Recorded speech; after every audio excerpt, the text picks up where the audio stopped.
रात्रि के 11:10 हुए हैं और आज का दिन आप सुनते हैं गल्तियों पर आधारित हमारा कार्यक्रम अंजुमन।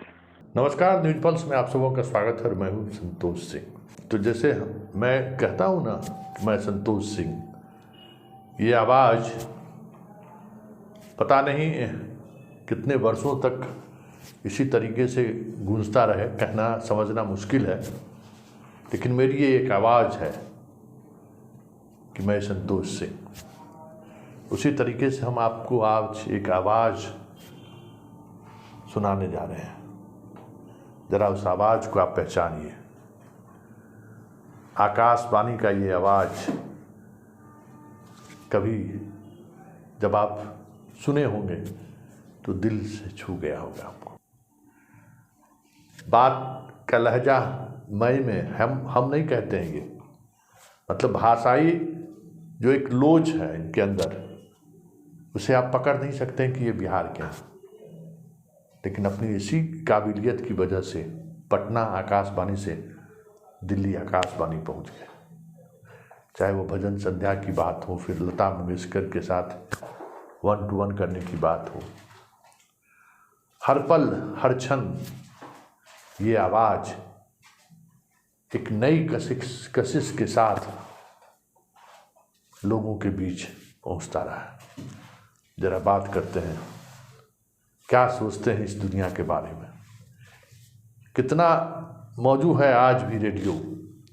हालांकि प्रधानमंत्री मोदी जी के मन की बात के बाद कम से कम नेताओं के घर तो रेडियो की जरूर खरीद हो गई है, उनकी पहुंच भी बढ़ी है, लोग गांव-गांव तक लोग उनके उस मन की बात को सुनते भी हैं।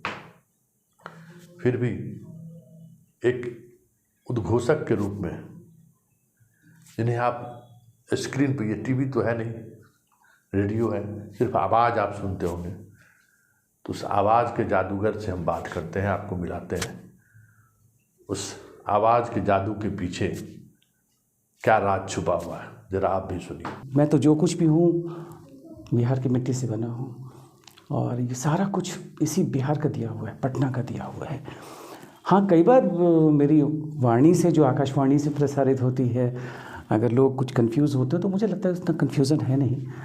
कोई भी मेरे जैसा बन सकता है या मुझसे भी बेहतर बन सकता है, बस थोड़ा सा कोशिश कीजिए। और इसका एक बड़ा रोचक किस्सा है।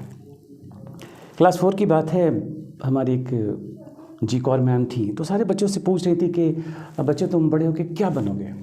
किसी ने कहा कि हम बड़े होके पायलट बनेंगे, किसी ने कहा हम सेना में जाएंगे, किसी ने कहा डॉक्टर बनेंगे।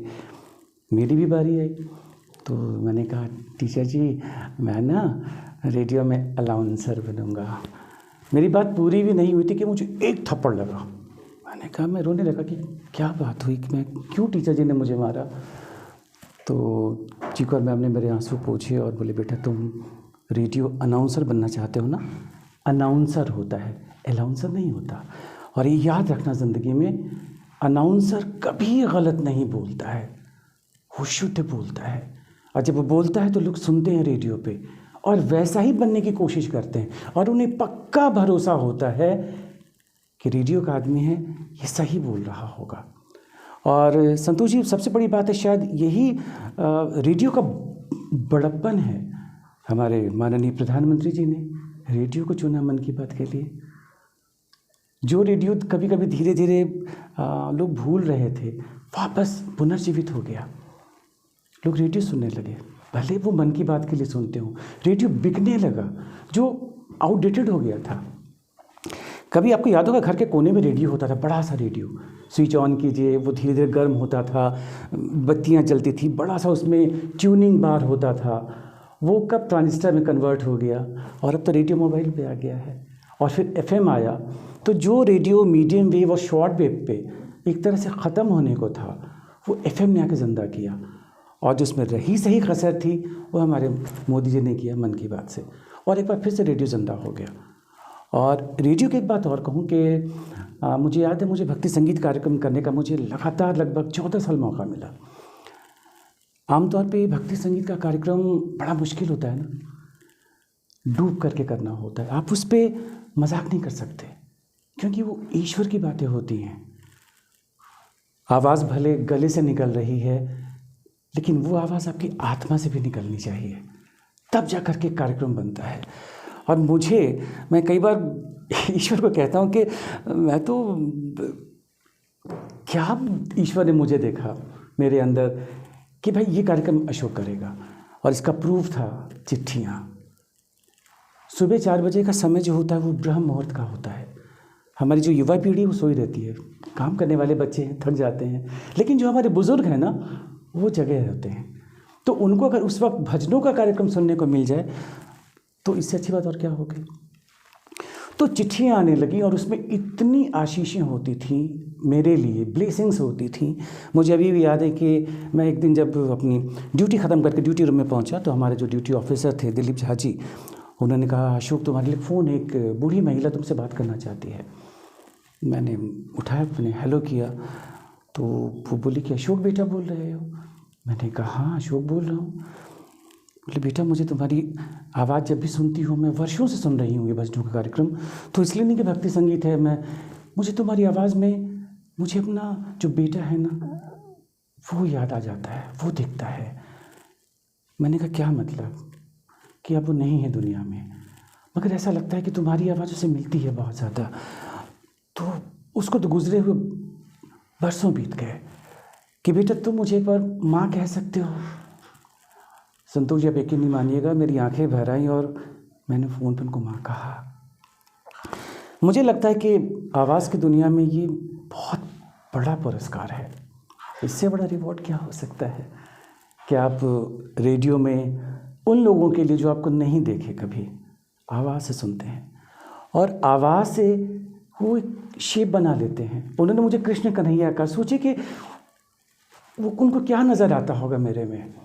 और मैंने तो इसके लिए शुक्रिया ईश्वर को कहा कि आप जो मुझसे करवा रहे हैं ये आभार के भक्ति संगीत का कार्यक्रम, क्योंकि आजकल ज़माना फिल्मी गाने बहुत बजते हैं, लेकिन 1 घंटे का शो, वो भी भजनों पे आधारित और भी कंपेयरिंग के साथ, उसमें छोटी छोटी कहानियाँ भी होती थी। उसके लिए मुझे पढ़ना होता था, मुझे भजनों का सिलेक्शन करना होता था। तो मुझे लगता है कई बार संतोष जी ये सारा कुछ वो ऊपर बैठा है ना, सब फिक्स करके रखता है। लेकिन हाँ, आपने बात छेड़ी रेडियो की और बिहार की, तो जो लोग मुझे इस वक्त देख रहे हैं, सुन रहे हैं, वो भी बन सकते हैं मेरे जैसा या मुझसे भी अच्छा। ये सफ़र बिहार से कैसे दिल्ली तक पहुंचा? मुझे याद है मैं जब सेंट्रल स्कूल दानापुर में पढ़ता था, तो क्योंकि वो मिलिट्री एरिया था तो बचपन से यही था कि मैं भी सेना में जाऊंगा, असर था। लेकिन जब मैं NDA क्वालिफाई नहीं कर पाया तो एक चीज़ था कि मैं बचपन से, मुझे बच्चों के कार्यक्रम में पिताजी जो फ्रेजर रोड में अपना ऑल इंडिया रेडियो है तो वहाँ ले आया करते थे। तो एक दूसरा रास्ता खुला, दूसरी खिड़की खुली कि मैं क्यों ना रेडियो के लिए कुछ करूं। और वो बचपन की जो आदत थी रेडियो आने की, शिशु महल, फिर घरौंदा, फिर बाल मंडली कार्यक्रम, फिर युवावाणी के बाद फिर जब हम कैजुअल अनाउंसर बने, तो पूरा श्रेय जो था वो आकाशवाणी पटना को ही जाता है, हमारे इस बिहार की मिट्टी को जाता है, वही फ्रेजर रोड, वही एरिया। तो वहाँ से होते होते फिर ये सफ़र 1997-98 में दिल्ली की ओर मुड़ गया। और वहाँ जाने के बाद जो हमारी आकाशवाणी की राष्ट्रीय प्रसारण सेवा, national channel of all India radio, मैं वहाँ से जुड़ा तो आवाज़ का दायरा बढ़ गया सर। जो आप कुछ लोग पहले जो 100 किलोमीटर या 200 किलोमीटर में लोग सुनते थे, वो देश की सीमा कब पार कर गई और वो हमारा जो पड़ोसी मुल्क है वहाँ उससे भी आगे आवाज़ निकल गई। फिर जब वहाँ से फ़ोन कॉल आने लगे, चिट्ठियाँ आने लगी, तो मुझे बड़ा एहसास हुआ कि ये जो आवाज़ की दुनिया है, जहाँ आपका चेहरा कोई नहीं देखता, लेकिन आवाज़ के साथ एक अननोन चेहरा बना लेते हैं। अशोक अनुराग कैसा होगा, अमीन सयानी कैसे होंगे, ब्रिजभूषण कैसे होंगे। तो एक अजीब सा मतलब कौतूहल होता है। और जब कभी उन लोगों से मिलिए तो यकीन मानिए बड़ी खुशी होती है। कुछ खास कार्यक्रम जो आप चाहें कि हमारे दर्शकों को सुनाएं? देखिए, एक कार्यक्रम जो था, जो हमारी फिल्मी दुनिया में वो लोग जो अब नहीं हैं, गुजर चुके हैं, उन पर एक प्रोग्राम आता था यादें, वो मैंने किया और बहुत लंबे समय तक मैंने किया उसमें। उसके बाद गज़लों का प्रोग्राम आता था अंजुमन, अब आमतौर पे जो प्रोग्राम गज़लों का हो तो उसमें उर्दू लफ्ज़ ज़्यादा होते हैं। तो मुझे अभी भी याद है कि मैं गज़लों का प्रोग्राम मैंने कई साल किए, और उसमें जितने भी बड़ा मेहनत का काम है, गज़लों को चुनना, उसे प्ले करना, उसके भाव को समझना और फिर उसकी कंपेयरिंग भी करना। तो मुझे भी लिखने पढ़ने का शौक़ रहा। तो हमारे जो स्टेशन डायरेक्टर थे, इत्तेफाक की बात थी कि उस दिन रात को वो कार्यक्रम सुन रहे थे, और वो तो हमारे केंद्र निदेशक थे लेकिन वो भी कवि थे। तो उन्होंने फ़ोन किया ड्यूटी रूम में कि अशोक अनुराग जो भी ड्यूटी कर रहे हैं अंजुमन कार्यक्रम में, उनसे पूछिए कि गज़लों के बीच में वो जो नज़्म या गज़ल की लाइनें या शेर पढ़ते हैं वो किसकी लिखी हुई, क्योंकि मेरे सामने से गुजरी नहीं कभी। तो मैं एक दूसरा गज़ल लगा करके मैं दौड़ करके ड्यूटी रूम में गया और मैंने सर को फ़ोन किया। तो उन्होंने वही सवाल मुझसे किया।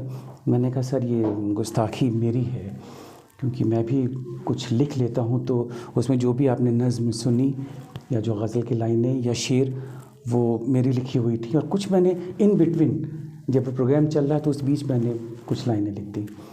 तो बोले तो कमाल की बात है, और बोले बड़ी खुशी की बात है कि हमारे ऑल इंडिया रेडियो में एक ऐसा अनाउंसर भी है जो सिर्फ अनाउंसर नहीं है, वो कवि भी है, वो नाटककार भी है। तो यही रिवॉर्ड है मेरा, इनाम मेरा यही, और क्या चाहिए। कुछ जो ऐसा जो याद हो। लता दीदी से मुझे मिलने का मौका मिला था जब वो राज्यसभा की मेंबर थी। तो मैंने पूछा था दीदी से, दीदी आप राज्यसभा में बहुत कम आती हैं, क्यों, आप तो मेंबर हैं। तो बोली बेटा मुझे कुछ समझ में नहीं आता, मैं पॉलिटिक्स के लिए नहीं बनी हूँ, मैं क्या पूछूं, क्या सवाल करूं, वहाँ तो इतना शोर होता रहता है कि मैं परेशान हो जाती हूँ। तो उन्होंने जितनी मासूमियत से कहा ना, ऐसा लगता कोई बच्चा बोल रहा हो।